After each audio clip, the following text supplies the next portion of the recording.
গল্পের আসরে আজকে আমাদের নিবেদন উইলসন সাহেবের সাঁকো। আজকে দ্বিতীয় পর্ব। আরাম করে বসার অবস্থায় আমি ছিলাম না, কিন্তু রাম সিং গুলাবির আত্মহত্যার যে কাহিনী বলে গেল তা শুনলাম। তার আগে আমার জন্য এক গ্লাস গরম গরম মিষ্টি চা বানিয়ে এনে জমিয়ে বসে অতৃপ্ত গুলাবির লম্বা কাহিনী শুরু করল। সেই কবে ভাগ্যান্বেষণে আসা ব্রিটিশ অভিযাত্রী উইলসন কিভাবে কস্তুরী হরিণ শিকার করতে এসে গ্রামের পথে গুলাবিকে দেখতে পান। মেয়েটির ধূসর সবুজ চোখ, স্নিগ্ধ গোলাপি রঙা দেহ দেখে উইলসন তো প্রায় উন্মাদ হয়ে যান, আর প্রায় সঙ্গে সঙ্গে বিয়ের প্রস্তাব নিয়ে তিনি মেয়েটির বাড়ির লোকের সঙ্গে কথা বলতে ছুটলেন। এখন প্রশ্ন হলো, উনি কি সত্যি মেয়েটির প্রেমে পড়েছিলেন, নাকি কেবল মেয়েটির সুন্দর কমনীয় রূপ দেখে তার মাথা ঘুরে গিয়েছিল? যদিও কোনোদিনই এর উত্তর আমরা পাব না। অভিযান আর ভ্রমণের সময় তিনি এরকম বহু মেয়ের সংস্পর্শে এসেছিলেন, কিন্তু আগুন রূপের বাইরেও গুলাবি ছিল সবার থেকে আলাদা, সাদাসিধে, শিশুসুলভ। দরিদ্র গ্রাম্য পরিবারের মেয়ে হওয়ায় এই বিয়েতে বাড়ির থেকেও কোনো আপত্তি রইল না, কিন্তু জীবজন্তু শিকার করে কি আর ভাগ্যের চাকা ঘোরানো যায়? উইলসন দেখলেন তার থেকে এই বিস্তীর্ণ বনসম্পদকে কাজে লাগালে দারুণ লাভ হবে। পরিকল্পনা মাফিক এরপর তিনি তিনটে কাঠগোলা বানালেন। প্রথমটি হারসিলে, দ্বিতীয়টি দেরাদুনে, আর তৃতীয়টি মুসৌরিতে। সাহেবের ভাগ্য ফিরল। গুলাবিরও যা যা চাহিদা ছিল সবই সে পাচ্ছিল। বেশ স্বাস্থ্যবান দুটি বাচ্চাও হলো। যখন সাহেব কাজের জন্য বাইরে যেত, গুলাবি বাচ্চাদের দেখাশোনা করত আর হারসিলের আপেল বাগানের পরিচর্যা করত। কিন্তু অদৃষ্টের নির্মম পরিহাসে গুলাবির জীবনে খারাপ অধ্যায় শুরু হলো। যেদিন উইলসন সাহেবের সঙ্গে রুথ নামের এক ইংরেজ ভদ্রমহিলার পরিচয় হলো, সাহেব আবার প্রেমে পড়লেন। এবার এই ইংরেজ মহিলার। ঠিক করলেন তার এই প্রেয়সীকেও ভালোবাসার সম্পত্তির ভাগ দেবেন। তার জন্য সুন্দর একটা বাড়িও বানিয়ে দিলেন। সাহেব ক্রমে ক্রমে হারসিলে গুলাবি আর তার বাচ্চাদের সঙ্গে থাকা প্রায় বন্ধই করে দিলেন। ব্যবসা তাকে অনেক উঁচুতে পৌঁছে দিল। এক সময় আস্ত একটি ব্যাংকের মালিক হয়ে বসলেন সাহেব। পাহাড়ে দামি রিসর্ট কিনলেন।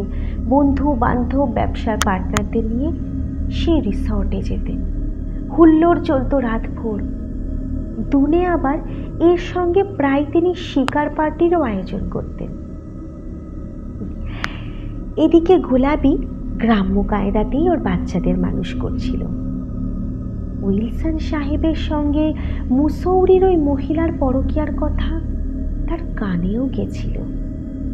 মাঝে মধ্যে যখন সাহেব আসতেন, তখনই একদিন গুলাবি তার মুখোমুখি হয়ে তার সমস্ত ক্ষোভ উগড়ে দিল। চিৎকার করে বারবার বলল যাতে ওই মহিলাকে সাহেব ছেড়ে দেন। কিন্তু তিনি গুলাবির কথায় পাত্তা দিলেন না। উল্টে বোঝালেন সে যেন এইসব ফালতু রটনায় কান না দেয়। আর তারপরই ঘটল এক ভয়ঙ্কর ঘটনা। যখন সাহেব পেছন ঘুরলেন, তখনই গুলাবি বন্দুক রাখার টেবিল থেকে ফ্লিন্টলক পিস্তলটা নিয়ে তার দিকে তাক করে ঘোড়া টেনে দিল। কিন্তু বুলেট লক্ষ্যভ্রষ্ট হয়ে সামনের আয়নাটা চুরমার করে দিল। এরপর গুলাবি দৌড়ে ঘর থেকে বেরিয়ে গেল। আপেল বাগান, বন বাতারের মধ্য দিয়ে ছুটে 2-3 বছর আগে উইলসনেরই বানানো সাঁকোর দিকে যাওয়ার খাড়াই পথে এসে পড়ল। ওদিকে বিহ্বলতা কাটতেই সাহেব গুলাবির খোঁজে ঘোড়া ছোটালেন, কিন্তু অনেক দেরি হয়ে গেছে। সাহেব যতক্ষণে অকুস্থলে এসে পৌঁছেছেন ততক্ষণে গোলাপী সাগর অনেক নিচে নদীর ঘূর্ণায়মান স্রোতে ঝাঁপ দিয়েছে। 1-2 মাইল দূরে তার দেহ পাওয়া গিয়েছিল, কয়েকটা পাথরের খাঁজে আটকে ছিল। এই হলো আমাকে বলা রাম সিং এর গল্প। স্বভাবতই সে নানাভাবে ফুলিয়ে ফাঁপিয়ে নিজের কল্পনা মিশিয়ে বলেছে গল্পটা। আমি ভাবলাম সন্ধ্যায় বনবাংলোর সামনে আগুন জেলে জমিয়ে এই গল্পই বন্ধুদেরকে বলা যাবে। ব্যাপারটা দারুণ উপভোগ্য হবে। হলেও তাই। গল্পটি ওদের কাছে অত্যন্ত চিত্তাকর্ষক হলো। কিন্তু যখনই আমি বললাম আমি নিজের চোখে গোলাপীর প্রেতাত্মাকে দেখেছি, ওদের ধারণা হলো আমি কিছুটা রং চড়িয়ে বলছি। মিসেস দত্তের কাছে গল্পটি নিতান্তই দুঃখজনক মনে হলো। মিসেস রায়ের বয়স কম, তার মতে গোলাপী বোকার মতো কাজ করেছে। খুব সরল সাদা মেয়ে তো।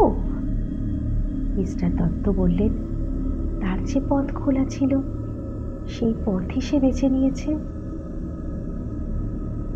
টাকা দিয়ে সবসময় সুখ কেনা যায় না, মিস্টার রায় মন্তব্য করলেন।